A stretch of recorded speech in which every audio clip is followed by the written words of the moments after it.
Vamos então dar continuidade. O outro tópico que nós vamos falar hoje é que a graça de Deus torna nosso viver mais bonito. É verdade. A graça de Deus torna nosso viver mais bonito. Por quê? Vamos falar sobre isso. A palavra graça, ela vem do grego charis. Se você quiser anotar, em algumas traduções é C-H-A-R-I-S, né? Charis. E no grego, a palavra charis, que é graça, ela expressava algo lindo e gracioso. Quando Jesus entra em nossas vidas, ele as torna lindas. Deus veio acrescentar o que estava faltando, vida, que só Ele pode te dar. Na verdade, nós já comentamos sobre isso anteriormente, só existem dois tipos de pessoas nessa terra, de acordo com a palavra de Deus: o homem natural e o homem espiritual. O homem natural, também chamado de almático, ou no grego psúticos, ele é o homem que vive de acordo com seus instintos naturais. Ele vive de acordo com as suas emoções. Ele vive de acordo com as tendências da sociedade. O homem natural, ele deixa que os meios de comunicação, os filósofos, quer dizer, filósofos que eu digo fora da palavra de Deus, ele deixa que os meios de comunicação, a filosofia humana sem Deus, ela guia a sua vida. Esse é o homem natural. Ele é guiado pelas emoções, ele é guiado pela sua mente sem a palavra de Deus.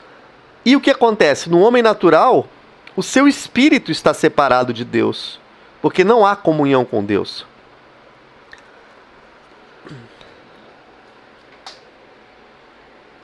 Então, como estávamos falando, o homem natural, ele vive guiado pelas suas emoções, pela sua mente. Ele não deixa ser guiado por Deus. Mas a Bíblia também diz que existe o homem espiritual. Engraçado que o grego é muito interessante, até um pouco diferente, né? O homem espiritual no grego é homem pneumático, isto é, movido pelo Espírito. O homem espiritual é aquele que aceitou o convite de Jesus Cristo e se tornou um filho de Deus através da fé em Jesus e pela obediência à palavra de Deus. O homem espiritual, na verdade, ele teve o seu espírito recriado. Isto é, a sua comunicação com Deus foi restabelecida através de Jesus Cristo. A palavra de Deus é muito clara. Ela diz que todos vós sois filhos de Deus mediante a fé em Cristo Jesus. Se não me engano, em Gálatas 3:26. E também fala em João capítulo 1, depois você verifica o versículo, que diz assim: aqueles que o receberam, isto é, receberam a Jesus Cristo, deu-lhes o poder de serem feitos filhos de Deus. Então, na verdade, de acordo com a Bíblia, com a palavra de Deus, você só se torna um filho de Deus quando você crê em Jesus Cristo. Mas, e se você não crê, o que você é? Você é um homem natural. Você não recebeu Jesus, você é guiado pelas suas emoções, você é guiado pela mídia. Se uma pessoa fala uma coisa, você acredita. Se uma pessoa te sugere, é uma mentirinha, não tem problema, você acredita e você faz. Então você é levado pela correnteza. Já o homem espiritual não. Ele nada contra a correnteza. Porque o que ele crê é totalmente diferente do que a sociedade fala. O que nós lemos, minha esposa, pastora Patrícia, acabou de falar, João capítulo 1, versículo 12. A todos os que receberam Jesus Cristo, deu-lhes o poder de serem feitos filhos de Deus. Então essa vida com qualidade de Deus, ela só passa a existir quando você recebe Jesus como Senhor da sua vida. O que Jesus falou? que ele iria dar vida e vida em abundância. O primeiro milagre que Jesus fez foi numa festa de casamento, em que a água foi transformada em vinho, que também ele queria mostrar, através desse milagre, um ensino para todos nós.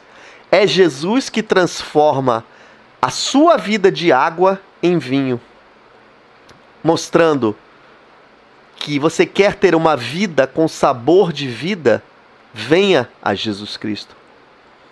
Vida com qualidade da vida de Deus, somente em Jesus Cristo. Mas então vamos ler um texto sobre a graça, que está em Tito, capítulo 2, versículos de 11 a 14. Tito, capítulo 2.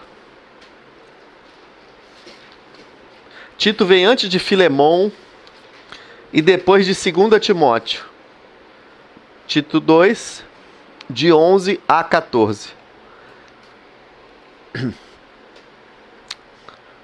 Diz assim: porquanto a graça de Deus se manifestou salvadora a todos os homens, educando-nos. A graça nos educa, né? Se você não tem educação para viver, a graça te educa. Educando-nos para que, renegar significa rejeitar, a impiedade é quando você não pratica a palavra de Deus, e as paixões mundanas. Na verdade, paixões mundanas significam desejos da sociedade que alienam, afastam do curso prazeres mundanos. Vivamos no presente século, século 21, de forma sensata, justa e piedosamente, aguardando a bendita esperança e a manifestação da glória do nosso grande Deus e Salvador Jesus, Cristo Jesus, o qual a si mesmo se deu por nós, a fim de remir-nos, eu vou explicar depois o que é remir, de toda iniquidade e purificar para si mesmo um povo exclusivamente seu, zeloso de boas obras. O que Jesus fez? Primeiro, ele nos remiu. Remir é pagar preço por um escravo. Ele chegou no mercado de escravo, nos viu e pagou o preço. O preço foi a própria vida dele. Nos remiu e purificar para si mesmo um povo exclusivamente seu. Será que ele morreu na cruz para criar uma nova religião? Obviamente não. A religião tem um grave problema. Ela traz sobre o ser humano um peso que ele não consegue carregar. A religião coloca regras, coloca ritos, coloca, você faz isso, não faz aquilo, você faz isso, não faz aquilo, não pode, isso é pecado, isso não é. A religião deixa o homem mais pesado do que se ele nunca tivesse conhecido a Deus. A religião é uma praga que Jesus combateu durante os 3 anos do seu ministério na terra, de forma veemente, de forma incisiva, de forma totalmente, como se diria, de uma forma, não diria violenta, mas de uma forma direta. Jesus atacou a religião de todas as formas. Depois você lê Mateus capítulo 23 e você vai ver como Jesus condenava veementemente as atitudes dos fariseus, que eram os religiosos de sua época, dos saduceus. Por isso, meus irmãos, meus amados, se você vem a Cristo, esqueça a religião. Jesus Cristo não é mais uma religião que você vai seguir, é um estilo de vida. Nós precisamos entender isso de uma vez por todas. As pessoas estão perdendo a noção. Eu nunca vi templos tão cheios e pessoas tão vazias. pessoas que não leem a Bíblia, pessoas que carregam a Bíblia como se fosse um desodorante, não a utilizam para a leitura diária, para aprender a mente de Deus, para aprender o que Deus pensa sobre os assuntos. A religião exige dinheiro das pessoas. A religião suga o ser humano até deixar você se transformar num bagaço, num farrapo humano. As religiões são uma praga. Quando você vem a Jesus, você não tem uma religião, você tem um relacionamento direto com Deus. Então, a graça de Deus, ela traz uma transformação que gera beleza de dentro para fora. Depois você lê com calma, não vou ler agora, o texto de Marcos, capítulo 5, de 1 a 20. Jesus foi visitar uma região chamada Gadara. E nesta região existia um homem atormentado por espíritos malignos. Depois que Jesus expulsou os demônios desse homem, a palavra de Deus disse que ele estava sentado em perfeito juízo. Uma transformação que vem de dentro para fora. A religião muda de fora para dentro. Você vê só uma aparência. Não, aquela pessoa é muito religiosa. Mas quando você observa mais de perto a vida da pessoa, você verifica que é só uma fachada. Jesus chamava os religiosos da sua época de sepulcros caiados.